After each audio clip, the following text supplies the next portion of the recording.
Informativo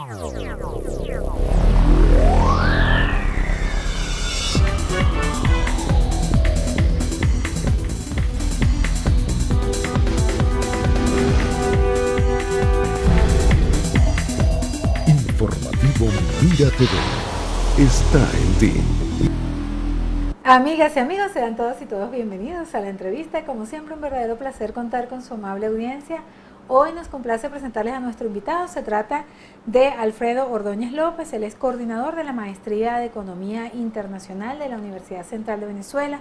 Con él vamos a tratar temas de gran interés y a ver a Venezuela en ese contexto internacional que está hoy en día tan vívido.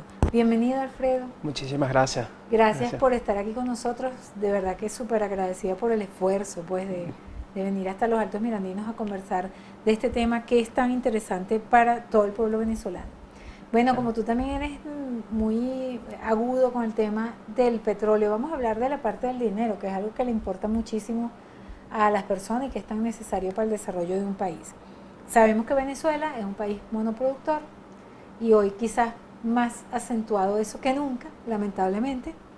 Y PDVSA es el gran centro, ¿no?, del ojo del huracán de esta realidad de nuestro país. Me gustaría que nos comentes en qué estatus se encuentra esta empresa que para muchos está mal económicamente, para otros es una de las empresas más competitivas del planeta en materia de petróleo. Me gustaría que nos digas tú.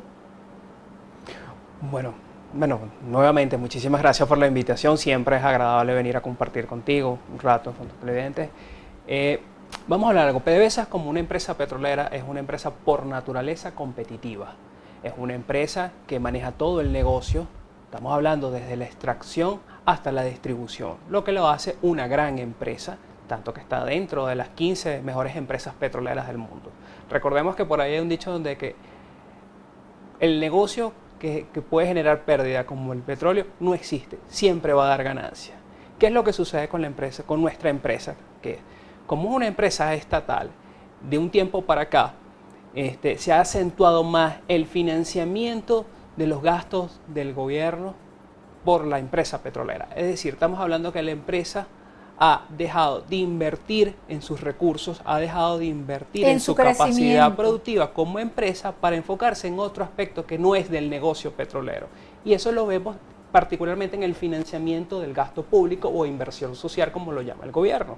Es decir, la empresa se encarga de financiar la educación, de financiar la salud y sobre todo en comprar los alimentos de este país. Lo que la hace ser una empresa menos competitiva, lo que la hace ser una empresa que ha venido perdiendo eficiencia, efectividad, porque se dedica a un negocio que no le corresponde, que es el negocio petrolero. ¿Cuál el deber ser sería entonces? El deber ser es que la empresa le otorgue al Estado lo que le corresponde por su... O sea, un porcentaje de su ganancia, pero no más. Que no es más que el 80% de las ganancias. Eso es un porcentaje bastante alto. Se lo otorga al Banco Central de Venezuela y el Banco Central se lo dispone al gobierno y el gobierno decide qué va a financiar. Pero la industria petrolera se preocupa es por financiar su propio desarrollo. Particularmente en qué? Tecnología. O sea, ese 20% también se lo están dando, o sea, no están invirtiendo. No estamos invirtiendo, lo estamos viendo que nuestra industria no está invirtiendo realmente en su sector. No es más que vemos que la famosa gran faja del Orinoco, esa faja del Orinoco está llena de cantidad de empresas extranjeras porque el Estado no tiene recursos para poder extraer el petróleo. ¿Y eso en qué punto está actualmente? ¿Sí se está haciendo un Bueno, trabajo? vemos el gran peso, se está haciendo un trabajo de búsqueda de petróleo, se está haciendo algunas pequeñas, se extraen algunos pocos, estamos hablando de 5 millones de pruebas de barriles. Eso es lo que se desea invertir, porque Venezuela no está produciendo más, está parada en el rango de los 2 millones de barriles de petróleo diarios, es decir, se sacan 900 barriles diarios del Golfo. O sea, es un tema que realmente se hace cada día más complejo porque PDVSA no está invirtiendo en lo que realmente implica su industria. Por ejemplo, en un hipotético cambio que se produzca en esa política de inversión pues en el área social, tomando en cuenta el contexto, cómo se está desarrollando la situación en Venezuela, donde no hay producción, donde no se ha invertido, no se ha sembrado el petróleo, como diría Arturo Uslar Pietri, en fin, una cantidad de situaciones reales y graves que está viviendo Venezuela que solamente están sostenidas por esa renta petrolera. si por ejemplo llega un cambio de política por parte de esta empresa, ¿cómo se puede hacer si Venezuela prácticamente está dependiendo de esa inversión social? Bueno, lo que le corresponde al Estado es empezar a invertir en el aparato productivo del país. O sea, cualquier cambio que se vaya a realizar en Venezuela va a ser un golpe bastante fuerte para la población en general, para el común de nosotros que no participamos en la industria petrolera, que estamos aquí día a día, nos paramos temprano en nuestro trabajo. ¿Cuál va a ser el efecto? Que el financiamiento va a ser recortado por parte de algunos gastos, algunos servicios, y que el Estado está obligado a empezar a invertir en sectores productivos que no sean no petroleros. ¿Okay? Hay que volver a rescatar el sector agrícola, ¿okay? Rescatarlo de alguna manera, que tengamos un nivel de producción aceptable para nuestra población, porque recordemos que tampoco es que Venezuela sea un país que va a tener una soberanía alimentaria, eso es falso también. El suelo venezolano no es 100% fértil, nuestros suelos fértiles se están enfocados hacia el occidente del país, que es la zona de Mérida, Trujillo, Táchira. Estos sectores hay que aprovecharlos y apoyarlos, el sector ganadero. Es decir, ser menos dependiente de las importaciones. O sea, de que alimentos. sí se podría autoabastecer si realmente hay una política clara y coherente con respecto a la capacidad del suelo. Podría fértil, lograr un nivel de utilizable. producción suficiente para satisfacer ciertas necesidades del Porque venezolano. seguramente parte de esos suelos utilizables no están siendo utilizados tampoco. No, absolutamente no. Sino un Hemos visto porcentaje mínimo. que la gran cantidad de tierras que ha venido asumiendo el Estado, que la ha venido expropiando, pues están de forma inproductiva. Ahora fíjate, hay otro tema y que a mí me gustaría que tú nos expliques porque está precisamente ahorita en el tapete, el tema de inclusive Venezuela pidió a los países árabes dialogar con respecto a unas acusaciones que hicieron contra Qatar y estarían involucrados Arabia Saudí, Emiratos Árabes Unidos, Egipto y Bahrein en un posible conflicto en los países árabes. ¿Por qué Venezuela se mete en ese asunto? ¿En qué podría afectar eso a nuestro país? Obviamente eso tiene que ver con el petróleo. Claro, Arabia Saudita rompe relaciones con Qatar porque la considera un país que está financiando y de alguna manera está siendo aliado de los terroristas en el mundo. Recordemos que ese es el tema que prioridad es el tema internacional. La preocupación es el terrorismo. Cada día se agudiza la situación de los atentados terroristas en el mundo y es una preocupación que realmente todos los países empiezan a buscar la paz, la seguridad. Y Qatar es considerado un país que le genera asientos, facilidades a grupos terroristas, tanto que gran parte del grupo Yad Yasira se encuentran en Qatar, ¿okay? Hacen vida en Qatar. Sin embargo, la canciller trató de abogar por Qatar. Claro, ¿por qué? Porque la situación es que en Qatar, en la zona de tensión, yo creo que no podríamos llamarlo de conflicto, porque hasta los momentos no se ha hecho ningún tipo de pronunciamiento sobre un conflicto militar, sino solamente lo que es la presión diplomática. Por eso la unión de todos estos 4 países para generar presión hacia Qatar es que nos encontramos en el Golfo Pérsico. ¿Okay? Es una zona donde Qatar, la única frontera territorial que tiene es la de Arabia Saudita. Es decir, todos los le han cerrado hasta los canales de acceso vía aérea, vía terrestre. Lo que le queda es la vía marítima. Recordemos que por la zona del Golfo Pérsico es el canal donde casi el 35%, 40% del crudo petrolero en el mercado internacional pasa por ahí. Entonces la preocupación de Venezuela es que si se llega realmente a obstaculizar a Qatar, Arabia Saudita y sus vecinos asuman la producción de Qatar y llegan a un proceso de sobreproducción del mercado petrolero internacional. Baja el precio del petróleo. Baja el precio del petróleo, lo que nos afecta directamente a nosotros en nuestro presupuesto. Porque entonces recibimos menos ingresos por concepto de renta petrolera y se agudiza la crisis financiera venezolana. Por eso es la decisión de la canciller de Venezuela de decir, busquemos salidas y busquemos la cooperación porque se está viendo que a futuro un posible paso más allá de la situación con Qatar pueda generarle un efecto negativo a la economía venezolana. Alfredo, nosotros nos creamos escuchando una frase y diciendo a todos en los medios y todo el mundo decía, Venezuela es un país rico. Yo te quiero preguntar, en este momento Venezuela es un país pobre, que la gente está pasando tanto trabajo y tanta necesidad.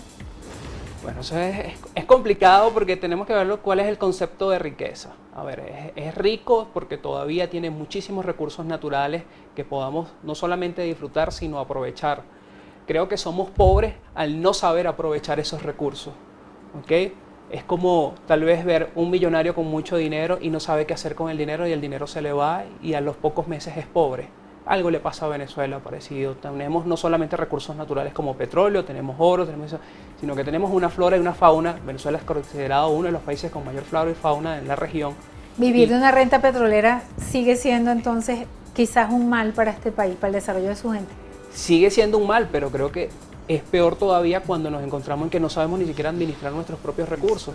Entonces yo creo que es más tenemos una pobreza de conocimiento y no nos hemos preocupado porque esa pobreza se vaya desvaneciendo y empezamos a tener más información. Y los gobiernos han datos. exacerbado precisamente en retrógrado. Lamentablemente los gobiernos, yo creo que el proceso de nacionalización de la industria petrolera vino de caída esos indicadores y lamentablemente después del año 98 pues pareciera que se ha acelerado el proceso de donde nos ha llevado a una crisis tal cual como la que tenemos. Alfredo, en la próxima parte me gustaría tocar temas que están en la palestra pública y que nos consideramos de mucho interés, y es la postura, por ejemplo, de Naciones Unidas, de organismos multilaterales como la OEA con respecto a nuestro país. Así que sigan con nosotros allí.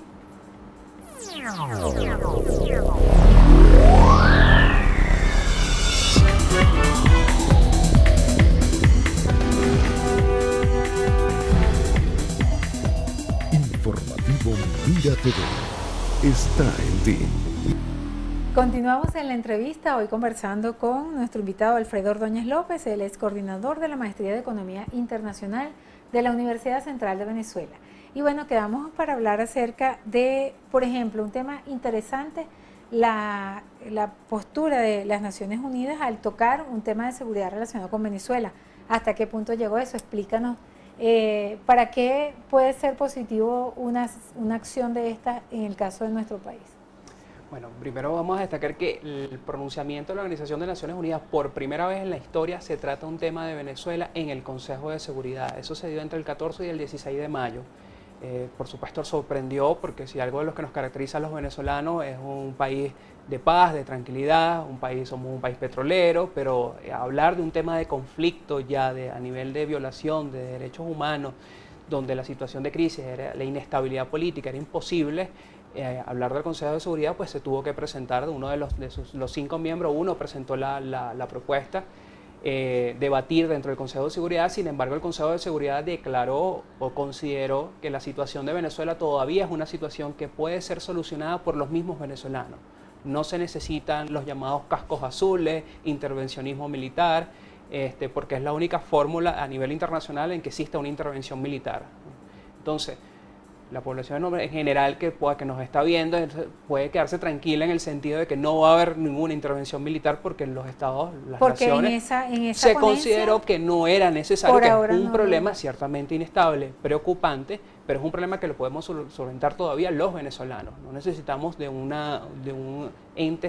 tercer persona, actor dentro del escenario para que venga a solucionar el problema venezolano, sino que es un problema que tiene que ser solucionado por los venezolanos.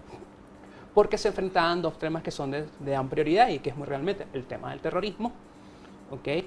Y la situación de la África subsahariana, particularmente el caso de Somalia, que se está viendo afectado realmente en los niveles de pobreza y los niveles de violación de derechos allá. Es terrible en comparada a la situación venezolana. Eso no deja y no escapa de que no sea preocupante, porque esto llevó a que la Comisión de Derechos Humanos, donde Venezuela es miembro. O sea, que como un país que es miembro de una comisión de ese tipo está violando los derechos humanos. Exactamente. Lo que está diciendo el Consejo de Derechos Humanos está diciendo, bueno, usted es Venezuela, que usted es miembro, promotor de los derechos humanos, si usted es incapaz de cumplirlo dentro de su país, usted no debería participar dentro de la Comisión de Derechos Humanos. Entonces ahí realmente entra lo que es el debate político de que se va a enfrentar Venezuela. La diplomacia venezolana se encuentra ahora de cómo realmente demostrar que no se están violando los derechos humanos cuando nos encontramos. Dime tú con las tecnologías, antes quizás hubiese sido terrible, pero ahorita todo el mundo con los teléfonos graba todo, claro, fotos de todo. En la década de los 70 hablaba de violación de derechos humanos, teníamos que esperar que el representante que iba a hacer una demanda de este tipo tenía que ir con un informe, llevar las carpetas, demostrar realmente pruebas, declaraciones, pequeños videos, anuncios para poder demostrar que no son. Hoy en día, señores, con una foto, con un teléfono, cualquier evento que estemos viendo, vemos aquí hay una violación de derechos humanos, cualquier acto que haga militar frente a un civil, un acto militar sobre cualquier cosa, esto es una violación de derechos humanos, vamos a presentarlo. Y eso, por supuesto, le ha generado a Venezuela una gran preocupación de los dos sectores, al gobierno porque no sabe cómo demostrar esta situación de violación de derechos y por la parte política porque de alguna manera empieza a entenderse de que ya un actor como la oposición venezolana que viene haciendo un trabajo, un lobby internacional para que realmente le presten atención, nos damos cuenta que dentro de las relaciones internacionales ya no solamente el Estado y el gobierno quien tiene voz y voto, sino que un tercero, sin ser miembro de una organización, sencillamente un miembro de oposición de un país, se le presta muchísima atención y tiene mucha credibilidad. Esto hasta ahorita serían como, digamos, posiciones morales. Claro, porque es que el tema de moral internacional, que siempre es de debate, sigue estando dentro de la diplomacia. O sea, si tú no tienes una moral dentro del comportamiento, dentro del escenario internacional, no puedes actuar. Y en el caso de la OEA, que Venezuela, bueno, ya sabemos que fijó una posición inclusive para retirarse de la OEA y todo lo que ha pasado en este sentido. Digamos que la postura de la OEA ha sido inclusive planteada por sectores del gobierno como un intervencionismo, etcétera, etcétera, y bueno, y obviamente apoyada por los sectores de la oposición que se sienten de alguna manera defendidos, ¿no?, por una instancia internacional. ¿Cuál es realmente la postura de la OEA en un caso como el de Venezuela? Bueno, nos encontramos que si hablamos que estamos en un contexto globalizador, pues estamos ya en un proceso de globalización, lo veníamos hablando, lo que tú haces aquí en un minuto ya lo conoce cualquier parte del mundo, podemos firmar. No estamos ajenos al sistema internacional. Entonces, lo que está haciendo la Organización de Estados Americanos no es intervenir en Venezuela. Lo que está haciendo la Organización de Estados Americanos es debatir sobre un problema de Venezuela. Porque es una instancia meramente política. Porque es una instancia que se constituyó como un foro político. Recordemos que la Organización de Estados Americanos se crea post Segunda Guerra Mundial para establecer una alianza hemisférica, para tener un equilibrio, para promover la democracia, y ese ha sido un organismo focal en lo que es el foro político regional. Es el esquema, podríamos verlo hasta por un esquema de integración política ideal, histórico en toda la región para que los países logren concientizar sus procesos. Y eso sí, de alguna manera con un brazo o una mano puesta sobre la OEA con respecto a los imperios, por ejemplo, porque fue después de la Segunda Guerra Mundial. Fue una creación como para dominar o como para delinear, vamos a decirlo de alguna manera, la actuación de los pueblos. Claro, cuando se constituyó la OEA, por supuesto, tenemos que hablar de que los Estados Unidos tuvieron un peso importante porque era ir preparándose como hemisferio en contra de un tercero que se estaba ya naciendo toda esa estructura del sistema comunista en Europa del Este, se estaba expandiendo por Asia. Entonces, por supuesto, tenía una connotación Estados Unidos como establecer esa seguridad. Algunos lo llamaron el famoso patrio trasero de Estados Unidos para garantizar la seguridad. Pero recordemos que la Organización de Estados Americanos pierde de alguna manera cierta credibilidad, cierta moral internacional cuando Estados Unidos no interviene en el año 1982, cuando la famosa Guerra de las Malvinas, que Inglaterra tiene un conflicto con Argentina, muchos países se pronuncian a favor de Argentina, entre ellos Venezuela, un país que apoya a Argentina para esa acción, pero como los Estados Unidos no intervienen, ¿okay?, la OEA empezó a perder credibilidad. Bueno, ¿qué sentido tiene si nosotros países americanos nos vamos a hacer? Tú vas a la hora del té, te vas a cuadrar con la potencia. Recordemos que había un tratado interamericano de asistencia recíproca que en ese momento todos los estudiantes de derecho agarraron el tratado y lo tiraron al piso porque ya se dieron cuenta que no sirvió para nada, pierde cierta credibilidad, pero siguió siendo un foro pro-democrático, un pro por la paz, por la democracia, por la cooperación. Ya en pleno siglo XXI, cualquier incidencia que pueda afectar al hemisferio pues tiene que ser debatido.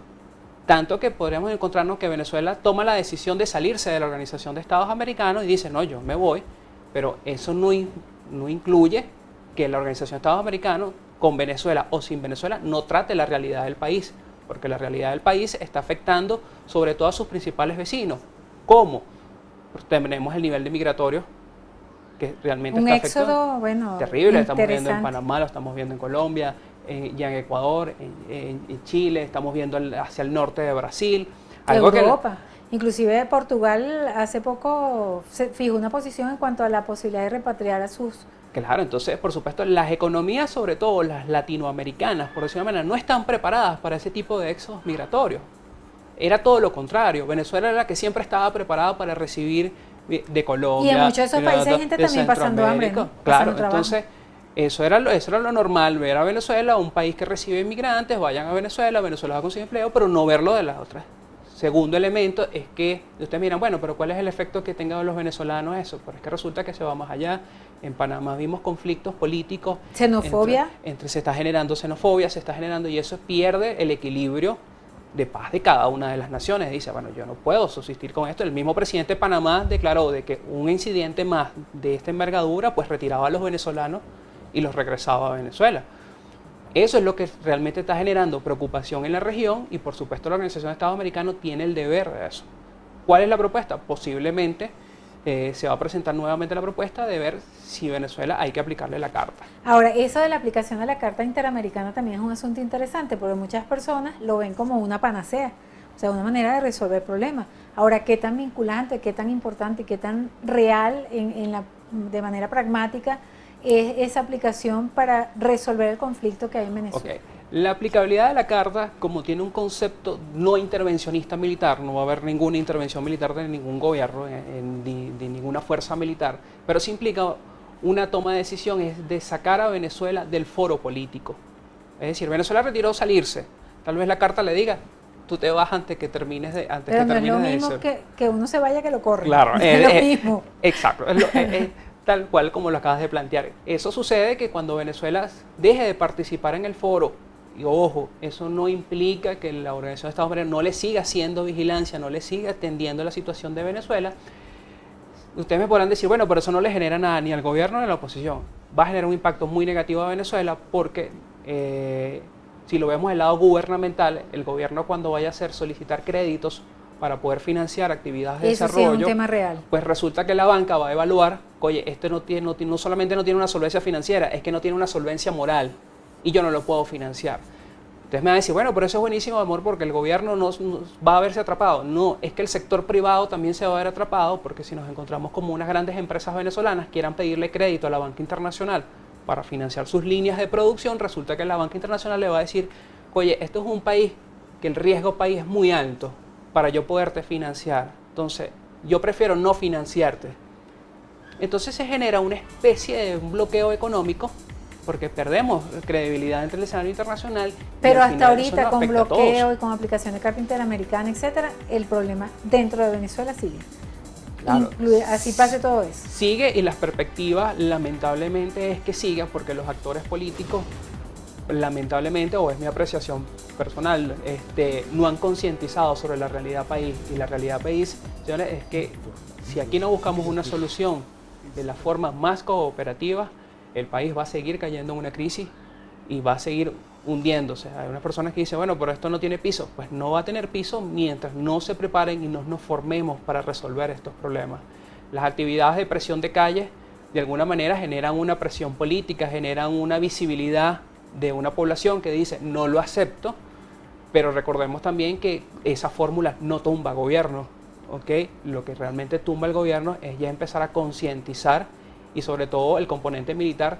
La posición de la Fuerza Armada y quizás es vital. Y bueno, lo que está haciendo de alguna manera la fiscal ha sido muy interesante. Claro, históricamente, ¿no? Los militares en países en América Latina son los que toman decisiones para realmente evitar. O sea, el sector militar tiene un rol sumamente importante. Ya la fiscal se desmarcó, pero se desmarcó de una forma muy inteligente porque ella sabe que el tema de derechos humanos es un tema... La va a perseguir si ella no toma posición. Claro, y de derechos humanos es algo que... Imprescriptible. Imprescriptible y es global. No es que te fuiste de Venezuela y no vas a pagar por esos derechos, lo vas a pagar. Y yo creo que los militares tienen el rol y tienen el deber de asumir una posición clave en Venezuela. No es un tema de instigación o no, es de realmente generar el equilibrio de la paz, porque cae realmente en la anarquía, que es lo que está viviendo en Venezuela. Estamos en un país anárquico y eso realmente es grave. Mira, muy corto el espacio, de verdad, Alfredo. Espero contar con tu presencia pues lo antes posible para seguir analizando estos temas que son de gran interés. Muchísimas gracias, de verdad. Muchísimas gracias a ti, de verdad. Conversamos con Alfredo Ordóñez, coordinador de la Maestría de Economía Internacional de la Universidad Central de Venezuela. Gracias, Alfredo, de verdad, por estar aquí hoy con nosotros. Y a ustedes, nuestros queridos televidentes, gracias por permitirnos estar con ustedes a través de la pantalla de Mira TV. A nombre de Lourdes Navas y Andrea León, nuestras productoras, y quien tuvo el inmenso placer de conversar con ustedes, Daisy Oropesa, nos despedimos, deseándoles una maravillosa tarde.